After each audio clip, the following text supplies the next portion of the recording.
Now, most Hawaii public school teachers are back to work today, prepping for the return of students next Monday. Casey Lund live in studio this morning, taking a look at how technology is changing the classroom they're coming back to. Yeah. Casey. Steve, Grace, good morning. And when you think about it, the developments that have been made in artificial intelligence just over the last year, going into this new 2023-2024 school year, are pretty impactful, pretty serious. And so we want to get some perspective on that to see how both parents, students, and teachers can really adapt to that and make sure that it's being used correctly and not abused. We have Ryan Ozawa here, our AI editor and tech expert who we look to for things like this. Ryan, I just want to ask you the quick question. Sure. What services are out there and how can you detect if you are suspicious that maybe your child or your student is using AI to completely cheat their way through a subject, write an essay or anything like that? Well, a lot of people say that AI is the end of the essay, and the tools are everywhere. Microsoft has one, they're building it into Office. Google has one. You have OpenAI, the main company that really started this revolution just at the end of last year. You're right, this is the first time teachers are having to deal with it on devices in their classrooms. And when you ask about detection, the fact of the matter is the main company that created a detector, OpenAI, back in January, just unplugged it 10 days ago because it's ineffective. And the fact of the matter is you're dealing with what is considered an arms race. The better the detectors get, the better the generators will get. So I don't really think that that's the strategy to use. Anything on the horizon that could change that, where you could see some software that detects, but you're saying that's not the strategy. So what would you advise parents or even teachers to kind of keep an eye out and look for that? Well, some schools are trying to ban access to these servers, but like I said, if Google and Microsoft has it, it's kind of hard. It's essentially everywhere now. I think that, one, you can't rely on essays as a demonstration of understanding of a topic now. They're going to probably have to do a presentation in class and answer questions live. Right now, at least, you can't do that with AI. Where can AI, we can have a little bit bigger discussion on this. We're going to be here all morning talking a little bit about tech in the classroom. Where should it be incorporated into education? I think that's really what we're dealing with now, is that it should be a tool that they use like anything else, like a calculator didn't destroy math. And I think that as a teacher, you can say, sure, you can use these generative AI tools, but show me the prompt that you gave it.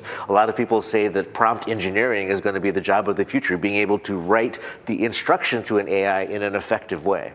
Very good. Ryan Ozawa, we've got a lot to talk about today, because as we talk about AI and how that can be incorporated into education, we're also talking about keeping students safe. So we're going to have a conversation about security coming up a little later on. Sunrise, guys, for now we'll send things back to Steve and Grace on the desk. All right. Thanks, guys. All right, well, as Hawaii students are preparing to head back to class, we're learning more about keeping them safe online. Yeah, our Casey Lund is live in the studio with more. Good morning, Casey. Yeah, good morning, Steve, Grace. We've got a lot of tidbits for parents, students, and teachers this morning as we talk about back-to-school tech. And I want to bring on right away Ryan Ozawa, AI editor, our tech expert here at HNN. Good morning. So, good morning. I want to get to an app that you just showed me this morning. So we're going to talk about online security, online privacy, but also your personal security and how technology can keep kids safe. So I want you to show me this app right now. So my daughter Kate actually introduced me to this. It's called Noon Light, light at noon, Noon Light. And basically it's, well, the term of art is dead man switch, but that's not great. You basically set up emergency contacts, and then when you're about to head across a dark parking lot or you're going out to meet a stranger, you let your friends know what you're up to, and if you're in a stressful situation, you hold down the button. If you let go of the button, it asks for your PIN, and you type that in, and it says you're safe.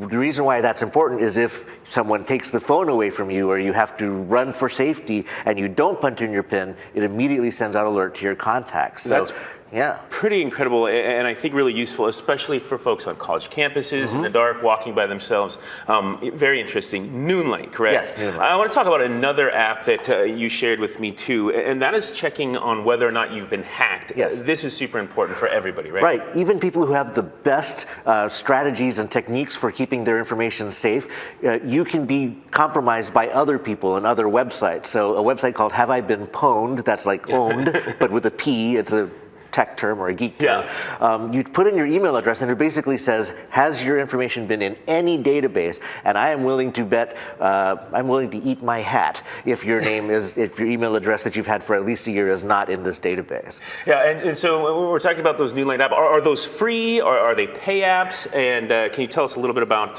how that works? Sure, so both Noonlight and, well, Have I Been Pwned is definitely free. Noonlight is free, what I showed you. You can do even more things, but like, you know, set it up with Uber and set it up with other services. That would cost you money for sure. Very good. And another big conversation we're having, Ryan, is artificial intelligence in the classroom. What are some of your favorite apps that maybe could be used responsibly and wisely in education? Again, Google and Microsoft have their tools. OpenAI, ChatGPT, everyone's heard about. The one that I've been playing with a lot is called Claude AI, C-L-A-U-D-E AI.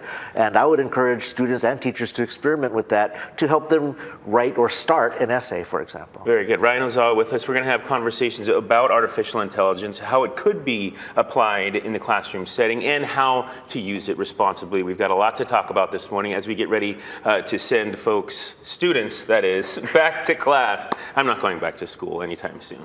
Grace, Steve, we'll send things back to you.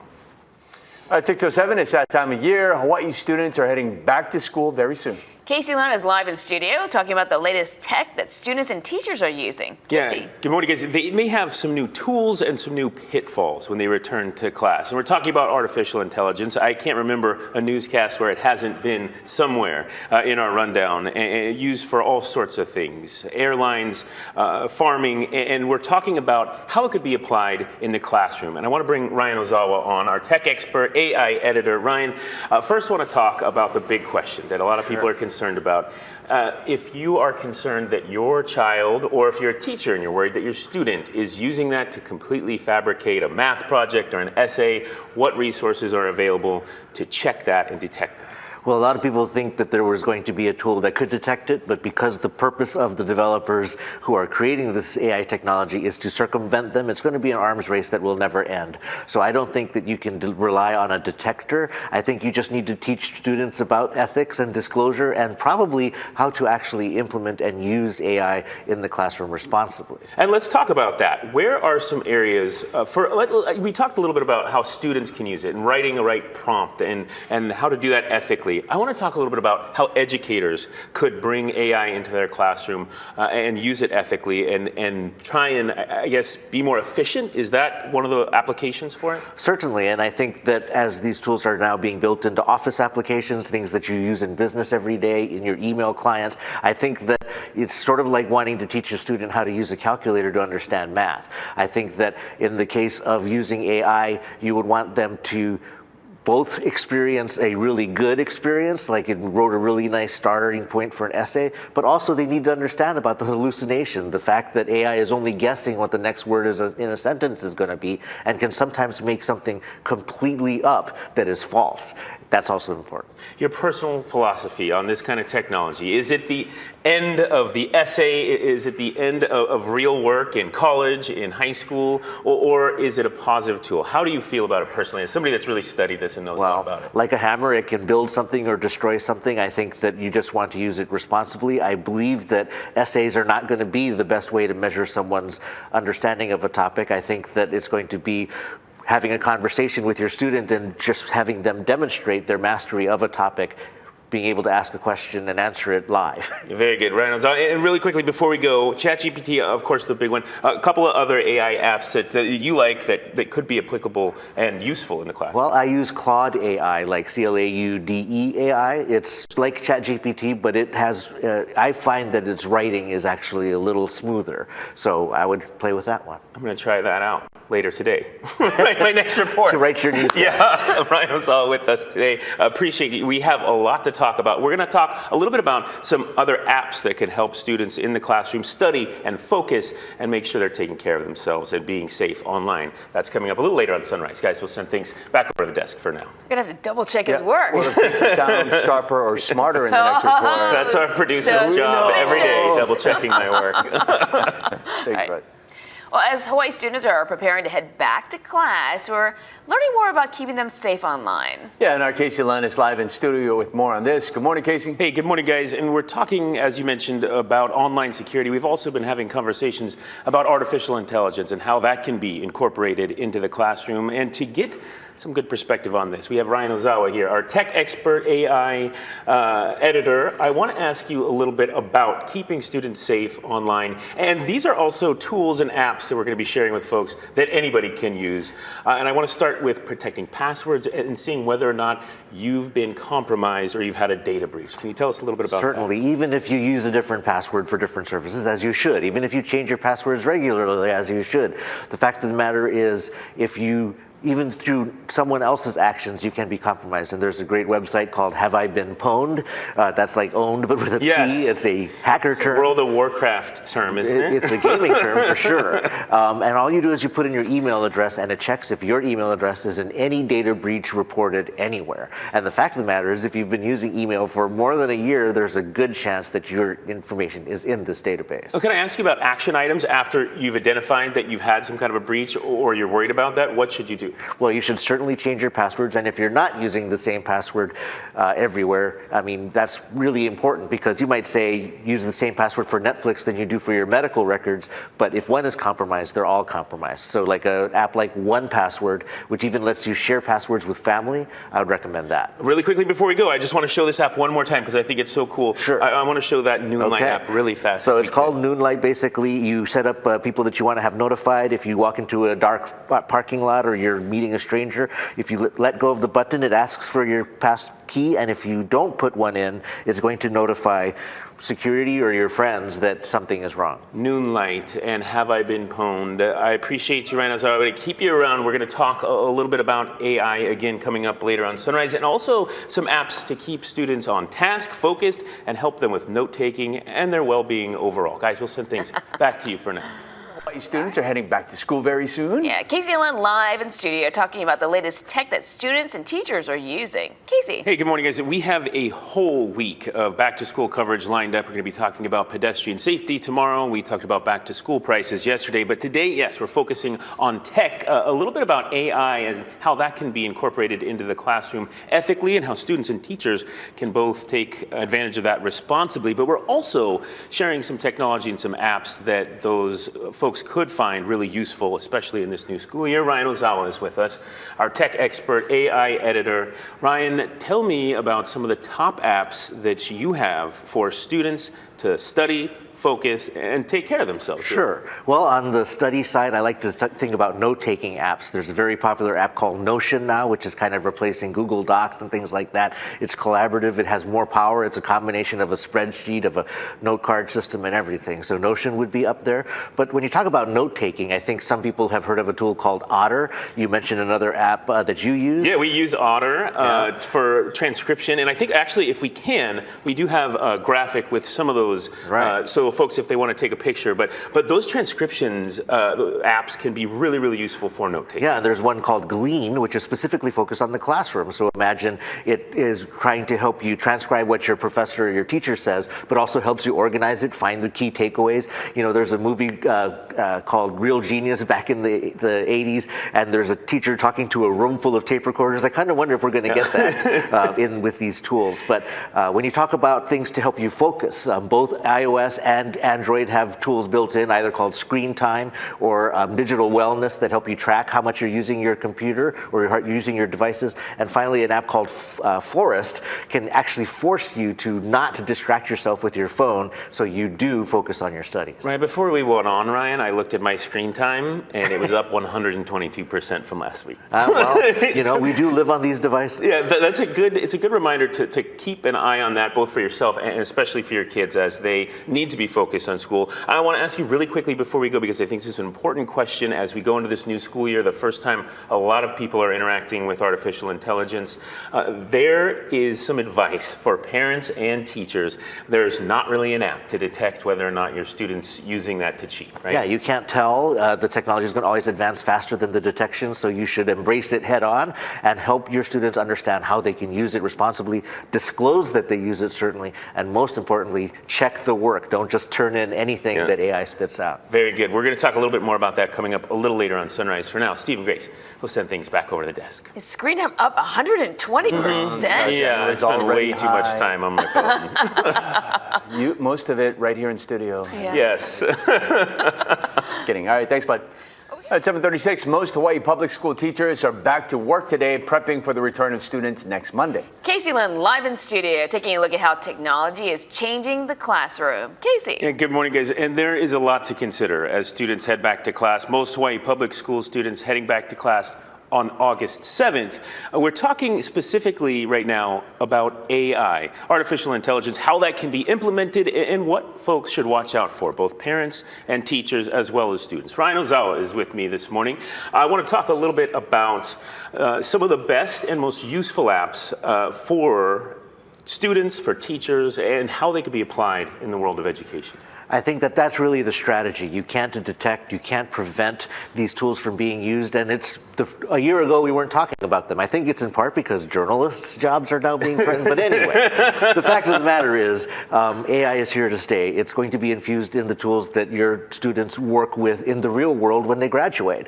So you've got ChatGPT by OpenAI at openai.com. You've got other tools like Microsoft and Google building it into their search engines. There's even a company here building an AI tool to help with creative writing called PseudoWrite. So I think these are all excellent tools to explore. Teachers should be comfortable with them as well as students. And as we see those start to roll out and be implemented in the classroom or used by students and teachers, what should we all be kind of thinking about in the back of our mind, especially when you mention that there is no app on the way in the near future that can detect if somebody's cheating on math or an essay? What should teachers and parents be looking for and kind of keep in the back of their mind? How to use these tools ethically, how to be good people, good students, disclose that you're using them, check their work. They do hallucinate, they completely make up facts. So don't turn in an article or don't turn in an essay that says that George Washington was the 10th president of the United States. I really think that you can, as a teacher, you can judge how well your students create prompts for AI tools and judge them on that they crafted it well, that they made the right request. So I would recommend that. And it's kind of exciting too, because there are endless possibilities if it's used responsibly, right? Totally, and if you struggle with writing, and many of us do, to demonstrate mastery of a student, you might ask them to give a presentation to be able to ask questions. But if writing is important, now they have access to these tools the same way that if they struggle with math, they can use a calculator. I say embrace it. Very good. Ryan Ozawa with us. Appreciate your insight always. We'll have some more later today on HawaiiNewsNow.com. For now, we'll send things back to Steve and Grace at the desk. All right, thanks, Casey. Casey, getting ready to go back to school. Good morning. I am, and I need to. Lacey, we're talking about all the ways that we can help students use technology, specifically AI. We've had that conversation this morning. We've also shared some apps, some productivity apps, note-taking apps. But Ryan Ozawa is here to talk about some different apps. Our tech expert, AI editor. Ryan, there are some apps to help you focus and study that involve music. Can you tell us a little bit about those? I mean, here's the thing. Anybody who thinks they multitask does not. Science has proven that humans are terrible at it. So if you think you can watch Netflix and do your homework at the same time, you're really not. Now, these tools help you focus by removing these distractions. One big one being Brain.fm.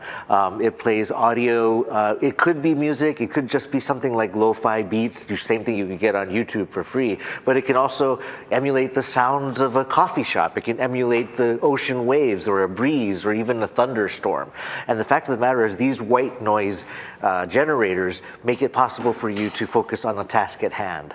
And I think we have a graphic, actually, if we've got it. Some of those that you like, if we can put that up there. Talk to me a little bit about some of those. All right, so Calm and Headspace are apps that really help you with meditation or just having sort of calming down, dealing with stress as well as focusing. So those are definitely recommended both for students and for regular adults. I mentioned Brain FM. MyNoise.net is another sound generator, and again, it could be anything from a specific kind of music or a genre to just background noise. The reason why these are preferred, by the way, to just listening to Spotify is that you're going to listen to music. You had ABBA stuck in your head this morning. that makes it hard to concentrate. If you're like, I really love this is my jam, you're trying to sing along to the lyrics, you're not studying as well. So something you don't recognize, something that blocks out distractions, are something that you really want. And then last question, I just want to kind of touch on this in every segment. As far as AI is concerned, if you're a parent that's worried if your student is cheating or a teacher, right now there's not any reliable technology to detect that, correct? Nope. So you need to get familiar with it yourself. Go to openai.com, go to Claude AI, basically experiment and see what it can do and what it can't do, and have the conversation with your students, with your child, about how these tools can help you, but how they could also get you in trouble. Very good. A lot to look at and a lot to think about as we head into the 2023-2024 school year. Ryan Ozawa with us today. Appreciate you. We've got a lot more still ahead. You're watching Sunrise on Hawaii News Now.